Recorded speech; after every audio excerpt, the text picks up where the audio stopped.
આજે જોશું કે આ રીતના બે ચોરસ પાઇપના હાંધા કરવા હોય અને એના માટે લાગ બનાવવો હોય તો લાગ કઈ રીતે બનાવાય છે ચાલો જોઈએ। એના માટે આ રીતે એક એંગલનો ટુકડો લેવાનો, એકની એંગલનો, પછી એક આ રીતનો ટુકડો લેવાનો, જેને આ રીતે રાખીને એને ટાંકા મારી દેવાના। રેડી।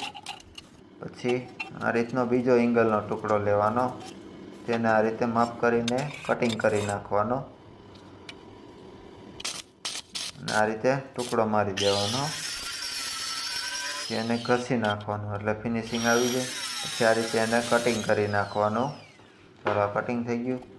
પછી આ રીતે રાખીને એને ટાંકા મારી દેવાના, તેનાથી એના ઉપર એંગલ રહી જાય। આ રીતે રાખીને પછી આ રીતે રાખી અને બીજો પાઇપ રાખીને ટાંકા મારી દેવાના, એટલે આ એનો લાગ થઈ ગયો કમ્પ્લીટ। એટલે કાટખૂણે હાંધો છે કમ્પ્લીટ, એટલે પાઇપ ઝાલવો ન પડે આપણે।